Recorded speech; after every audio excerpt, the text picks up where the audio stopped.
Assalamualaikum warahmatullahi wabarakatuh. Waalaikumsalam warahmatullahi wabarakatuh.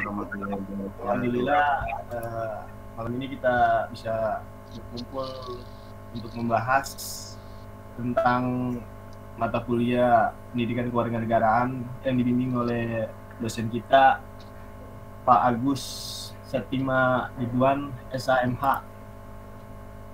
Kali ini kita akan membahas tentang hak asasi manusia yang ada di Indonesia.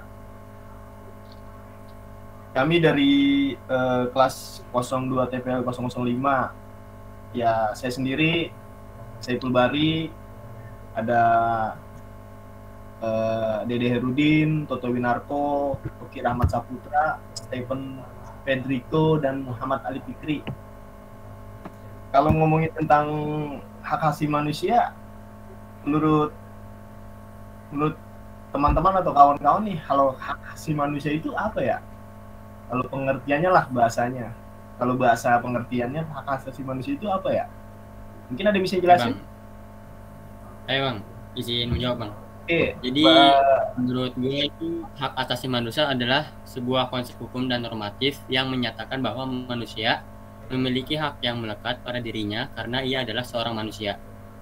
Hak asasi manusia berlaku kapan saja, di mana saja, dan kepada siapa saja sehingga sifatnya universal. Jadi itu menurut gue hak asasi manusia, ya, pengertiannya itu. Oh, jadi terima kasih untuk Stephen Prediko. Jadi inti dari hak asasi manusia itu universal ya. Jadi semua warga negara di suatu negara, di suatu negara berhak mempunyai hak asasi manusia. Pada intinya ya. Ya. Oke, dalam hak asasi manusia itu kita mempunyai karakteristik HAM. Hak asasi manusia itu menurut kalian apa ya? Saya izin jawab bang. Saya jelasin. Oke, saudara Muhammad Ali Fikri silakan menjelaskan. Ya, menurut saya nih ya, karakteristik HAM itu sudah disinggung tadi oleh saudara Stephen Frederico, yaitu bersifat universal, yang artinya adalah hak asasi manusia merupakan hak yang dimiliki oleh setiap manusia tanpa membeda-bedakan suku, agama, ras maupun golongan. Akan tetapi, di setiap negara berbeda-beda antara yang satu dengan negara lainnya, ideologi, kebudayaan, dan nilai-nilai khas yang dimiliki oleh suatu negara. Menurut saya itu sih Kang, terkait karakteristik HAM yang ada di Indonesia. Oke, terima kasih untuk Muhammad Ali Fikri. Mantap jawabannya.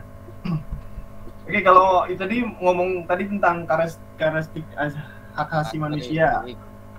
Oh iya, karakteristik hak asasi manusia. Bisa juga nyebutnya ya. Oke, untuk prinsip dasar HAM itu, kalau menurut saudara Dede Herudin, prinsip dasarnya HAM atau hak asasi manusia itu apa sih? Jadi ini prinsip-prinsipnya ya bang, prinsip-prinsipnya. Oke, siap, saya jawab. Tadi kan sudah disinggung mengenai universal ya. Jadi dari prinsipnya itu satu kesatuan dari yang tadi pengertian, terus karakteristik. Sekarang ada prinsipnya itu ya universal. Universal itu adalah setiap manusia berhak mendapatkan haknya masing-masing. Maupun warna kulitnya beda, jenis kelaminnya, usianya, latar belakangnya, budayanya, agamanya, atau kepercayaannya, setiap manusia itu berhak mendapatkan hak asasi. Dan itu melekat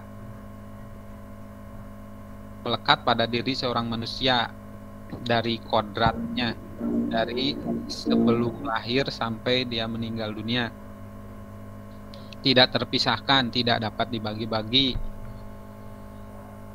Non-diskriminasi hak asasi manusia setiap orang tanpa membeda-bedakan, mau itu kaya, mau itu miskin, mau pejabat, mau pengangguran, mau pegawai negeri, mau macam-macam lah ya. Yang penting mendapatkan hak asasi manusia, yaitu setara, saling bergantung, saling berkaitan satu sama lain gitu dan ya Kang. tanggung jawab. Itu dari saya, Bang. Semoga jawabannya bisa membantu. Terima kasih. Terima kasih Saudara Dede Herudin atas jawabannya tentang prinsip dasar hak asasi manusia. Tadi ngomongin kalau prinsip itu berarti suatu prinsip hak asasi manusia itu mempunyai berbagai macam-macam hak asasi manusia. Kalau macam-macam hak asasi manusia itu menurut saudara atau teman-teman ini apa sih macam-macam hak asasi manusia itu? Saya mau jawab, Bang. Oke, siap. Saudara Oki silakan menjawab. Macam-macam hak asasi manusia itu ada hak asasi pribadi, hak asasi politik, hak asasi hukum, hak asasi ekonomi, dan hak asasi peradilan. Mungkin itu macam-macam dari hak asasi manusia yang bisa saya jelaskan. Oh, jadi inti dari macam-macam hak asasi manusia itu ada pribadi, politik, sosial, hukum, ekonomi, peradilan. Oh, iya, contoh kayak model pribadi itu berarti manusia itu hak manusia itu untuk mendapatkan kenyamanan, keamanan di suatu negara. Ya. Iya, betul. Ya, terus mulai dari lahir bebas memilih kepercayaannya kepercayaan masing-masing. Terus hak politik untuk berpolitik di demokrasi mungkin mungkin seperti hak memilih. Ya, kalau peradilan ya berarti harus diadili, kalau hukum ya harus sesuai dengan hukum. Oke. Kalau kejadian yang pernah terjadi di Indonesia ini, kejadian HAM yang pernah terjadi yang sampai sekarang atau mungkin pernah terjadi itu seperti apa ya menurut teman-teman? Jawab Bang Bahri. Setelah kita tadi membahas tentang pengertian HAM, karakteristik HAM, prinsip dasar HAM, dan macam-macam hak asasi manusia, tentunya di Indonesia sendiri ada kejadian yang pernah terjadi, tentunya kejadian HAM yang pernah terjadi di Indonesia.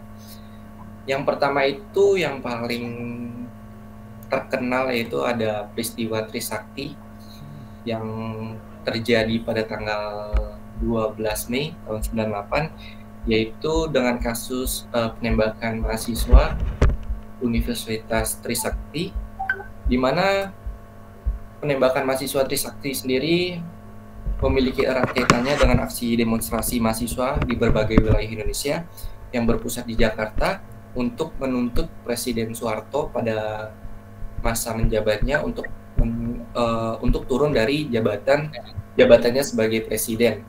Dan selain kasus peristiwa Trisakti tersebut, ada juga kasus pembunuhan Munir yang merupakan aktivitas HAM yang pernah menangani kasus-kasus pelanggaran HAM, di mana ia dunia pada tanggal 7 September tahun 2004 di dalam pesawat Garuda Indonesia. Dan yang ketiga ada kasus pembunuhan Marsinah, yang dimana ia adalah aktivis wanita Nganjuk pada tanggal 4 Mei tahun 93. Marsinah adalah seorang aktivis dan buruh pabrik zaman pemerintahan Orde Baru dan bekerja pada PT. Tuntutan dari Marsinah itu adalah tentang kenaikan upah sesuai kebutuhan buruh, tunjangan cuti haid, asuransi kesehatan bagi buruh ditanggung perusahaan, dan masih banyak lagi tuntutan yang dituntut oleh Marsinah pada saat ia menuntut tentang hak asasi manusia. Dan masih banyak lagi kasus-kasus HAM yang pernah terjadi di Indonesia seperti pembunuhan, penyiksaan, perbudakan, dan pemerkosaan. Dan sering juga kita lihat bahwa media-media sosial dan media cetak kasus-kasus pelanggaran HAM yang lainnya. Maka dari itu, tantangan kita sebagai warga negara Indonesia untuk mencegah dan menyelesaikan pelanggaran HAM di Indonesia, dan kita sebagai warga Indonesia juga harus mencegah terjadinya kasus-kasus pelanggaran HAM yang lain seperti pembunuhan, pemerkosaan, penyiksaan, dan kita juga memberikan upaya pencegahan kasus-kasus HAM yang lain dan yang akan datang. Gitu sih kalau menurut saya. Oke, terima kasih untuk Toto. Wah, kalau masalah kasus HAM seperti yang dijelaskan oleh Toto itu sudah melekat di jiwa-jiwa para mahasiswa kan, karena ya betul. Itu selalu diingat itu, apalagi tentang Trisakti. Jadi pada intinya hak asasi manusia ini bahasanya berpacu pada hak seseorang dalam hak kenyamanan, hak pilih keyakinan, hak pelayanan hukum, hak politik, hak ekonomi, semua itu memang ada di dalam hak asasi manusia. Ya kayak pelanggaran yang terjadi di waktu-waktu ini banyak kekerasan, apalagi kekerasan yang terjadi di sekitar di lingkungan ya, kekerasan ya entah dari kekerasan pada orang tua pada anak, dari anak ke orang tua, ya itulah. Makanya kalau bagi kesimpulannya hak asasi manusia itu harus ditegakkan di Indonesia. Tidak ada ya, kalau peribahasanya kan kalau hukum tumpul lancip ke bawah, tumpul ke atas. Kalau bahasanya kalau ngebahas orang kita hal sepele dihukum sampai begitu berat, sedangkan ya maaf ya para koruptor, para korupsi, ya bahasanya dia ngambil duit rakyat ya, duit negara, tapi dia diistimewakan, sedangkan orang yang menghilang aja gitu aja, mengambil sendal jepit lah di masjid habis dihukum begitu berat di penjara. Ya.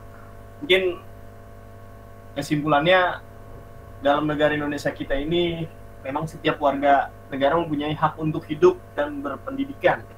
Setiap orang yang hidup di negara Indonesia mempunyai hak untuk melakukan apa saja sesuai dengan yang telah dibuat peraturan pemerintah.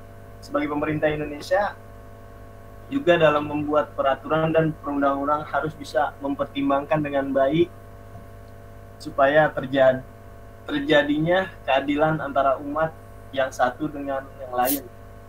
Sebagaimana masyarakat kita juga harus mematuhi peraturan yang telah dibentuk oleh pemerintah setempat supaya tidak ada lagi kekerasan, pemerkosaan, ya kriminal yang lain, agar hak asasi manusia di Indonesia ini bisa terjamin, tidak pandang dia kaya, dia tua, dia miskin, dia susah atau sebagainya. Pada intinya itu. Oke, itulah suatu pembahasan tentang hak asasi manusia dalam mata kuliah pendidikan kewarganegaraan. Mungkin dari kami semua, dari teman-teman dari 02 TPL 005, dari Dede Herudin, Toto Winarko, Abdul Saputra, Saiful Fredrico, Muhammad Ali, dan saya sendiri, Saiful Bari. Itulah yang saya bisa bahas tentang hak asasi manusia yang ada di Indonesia. Ya, mohon maaf apabila perkataan saya, ucapan saya, atau pembahasan saya kurang tepat. Mohon dikoreksi atau diberitahu, diluruskan. Ya, intinya ini hanyalah ngobrol tentang asasi manusia, membahas asasi manusia yang ada terjadi di Indonesia. Oke, terima kasih. Saya ucapkan bagi yang menonton, Assalamualaikum warahmatullahi wabarakatuh. Waalaikumsalam warahmatullahi wabarakatuh. Akhirnya